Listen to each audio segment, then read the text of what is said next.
All right, trip went good. The 33S. This is the Shinko 525. It's got some missing lugs. The 33. This is actually I have to double check. 20. I think 25 hours, 25 to 26, 27 hours versus 12 hours. I mean, dramatically. And I was riding this one. This one was being rode by not as an aggressive rider. Let's just say that. The last 6 hours, I put a lot. I put the first hours on this Shinko.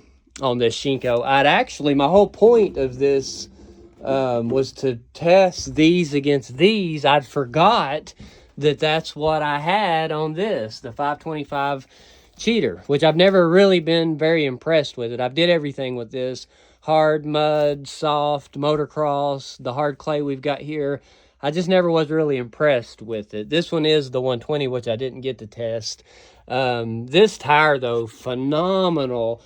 It was pretty hard packed most of the ride. We did get a good amount of mud, a few sections of mud. Everything that I've rode this tire on so far has just been phenomenal. So that's definitely going to be my new go-to woods tire. I'll probably just keep that mounted in here just so I've got an emergency spare. It's supposed to have done a little bit of raining today. If it does, I'm gonna run over the motocross track. I'm getting ready to mount a few. I've got about a dozen motocross tires that I'm wanting to test. That new MX-33 is pretty good. I've heard it's pretty good. So I'm gonna put a battery on the Harley. It's set for a good. I think we've only rode it once this year. I've had it plugged into a tender, but I noticed the box on the tender wasn't showing that it was charging, and I never noticed that. It just had the power light. So it's got the power light, and then that blinks when it's charging, and then when it's fully charged, it lit up. And the whole time through the winter and whatnot, I just never looked at it, never noticed. So I'm guessing there's a fusible. This probably has a fuse link. Maybe the fuse is blown, or I've kind of come unhooked or something. So, but anyways, gonna throw a new battery on that. This thing. Last year we did a motor swap on it. When we did the motor swap, there was an old Craftsman motor. This thing got ran out of oil. One of the guys that had helping me down here just blew a hole in the side of the original motor, which it was only, I think, 20 horsepower. It's a Skag Tiger Cub or whatever. I think those are 20 horsepower, 22 maybe. But this was, I found the mower the guy was selling the whole mower. So we did an engine swap, and I don't think it's been charging. I only used it a little bit last year, but then it was dead. So put a new battery on it. Sure enough, it's not charging. I know when we did put this motor, we tuned it, replaced the, new oil filter, new voltage regulator, didn't do anything to the stator. The flywheel was kind of a little bit rusty, so maybe it's just not,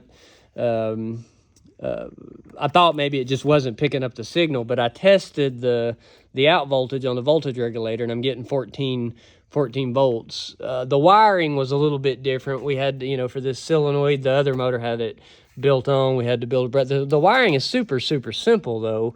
But one of these wires, I just tested this one, which just ends to nothing. And I don't remember why or what when we did the motor swap.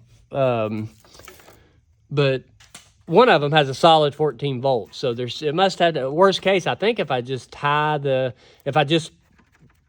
connect this wire directly to the hot, I'm assuming, unless it just overcharges the battery, but I'm going to try that just to get back and going. It's fine. It'll run. Once it runs, it stays running. But then you turn it off to pee or put gas in it or get a drink or something, and then it's dead after probably about 6 or 8 starts is all you get off of that battery. These freaking batteries, $200 for that battery at Napa. I couldn't find anything motorcycle related. I looked through the whole freaking store, every battery that we've got. I was hoping like a side-by-side or something would be close. And I keep a good amount of, I'm trying to turn this whole little area into I've got one of those big 8-bank battery tenders like we use at the store. I've got one of those ordered for here.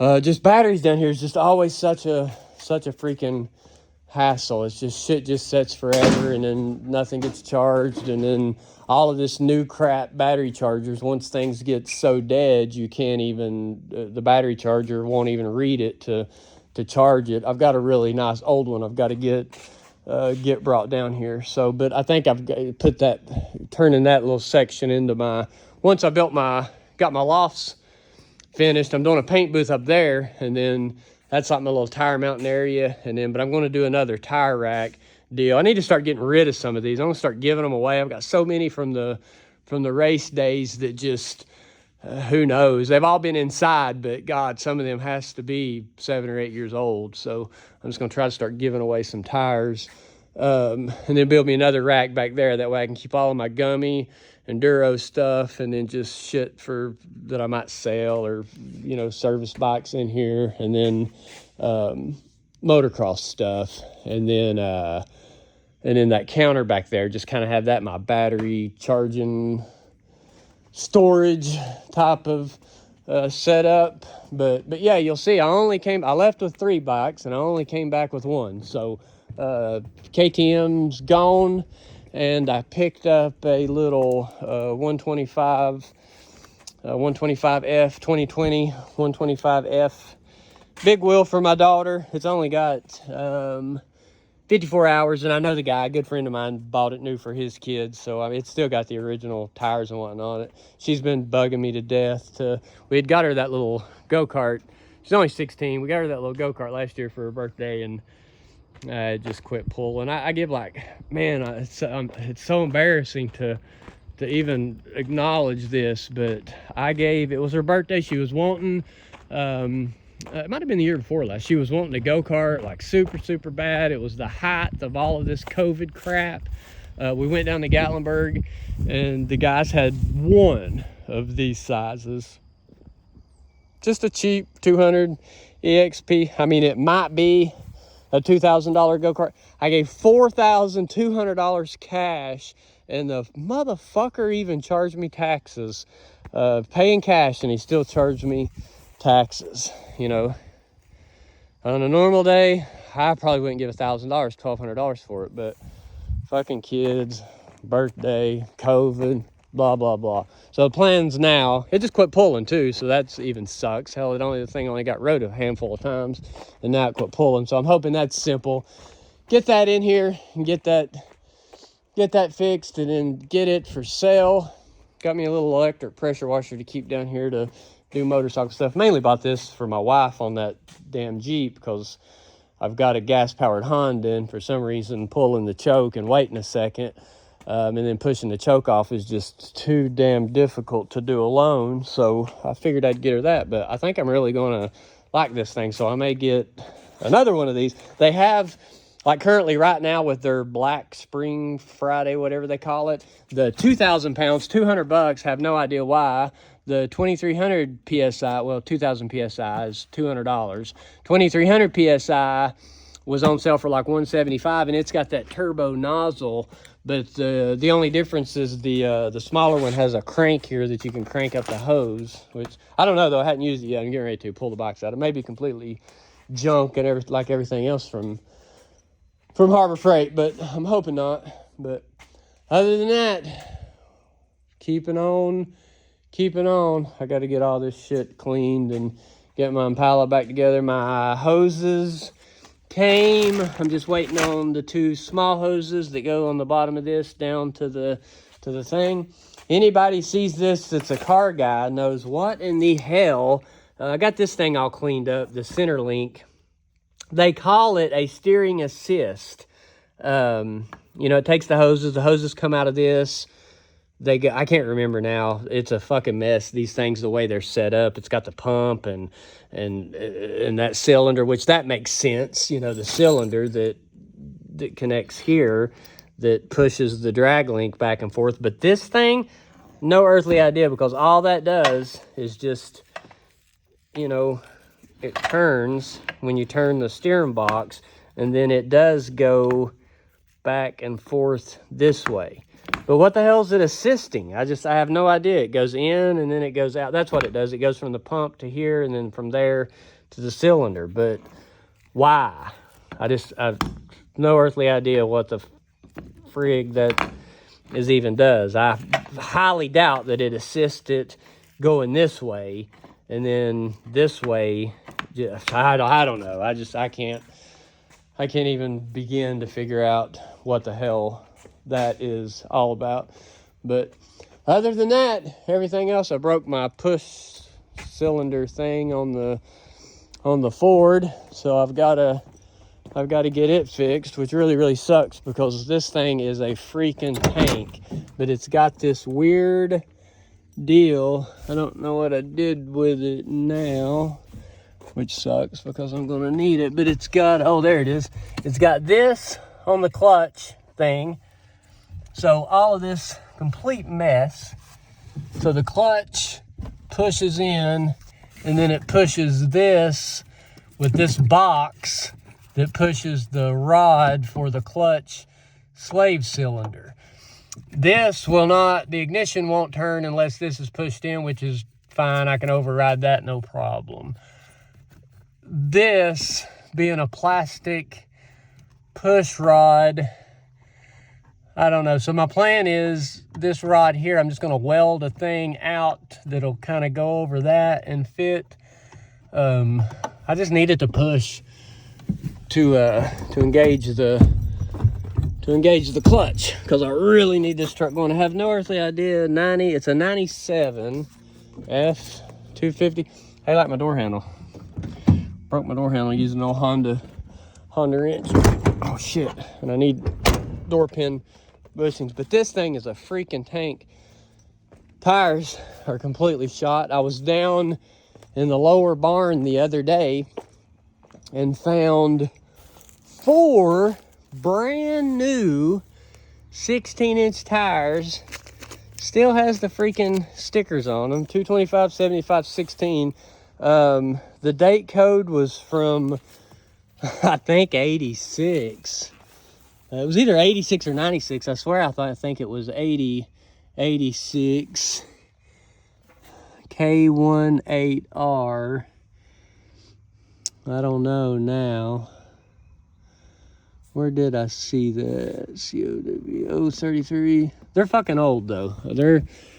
But this thing never leaves the park as long as they hold air. You know, can't find the date code now, but certainly old. No idea where they came from, but they were brand spanking new. So I'm gonna throw them on there and then fix that clutch, and that thing will be back together. While I was hard afraid, I've wanted one of these for a while, one of these quick connect deals with the tractor, because really the only thing I use that tractor for is my big bush hog, my 2 box blades, and my big tiller that currently I've got to get another ripper. I just rip the track now whenever I do prep it. I just use the ferrule teeth on a box blade, but I want to get like a dedicated plow ripper. And then I've got the big tiller. So hooking back and forth is just such a hassle. That's the worst thing about this crap is hooking it up. That's the worst part about anything tractor and farm related. So I think this thing will be the ticket to do the quick connect back and forth. I didn't even know Harbor Freight sold this junk. It doesn't seem too bad. It's kind of, you know, it's a Cat 2 with Cat 1 adapters, but it feels pretty beefy. But they had it a clearance thing. It was already open. It was an open box. I got it for like $75. So I figured, fuck, worst case scenario, if it's junk, it's junk. I'm just out $85 or whatever. So, but other than that, dozer running. I got the boom truck running and functioning everything good on it, because I got to replace 2 lights on the track. We're changing the layout this year slightly, so I'm going to have to reposition some of the lights. And then my big flagpole, which you can't see because it's right on the other side of this building, but it's took a beating, so we got a new system to do for the flag. So, but other than that, busy. Get this shit out and see if this junk is actually junk or it's gonna be good.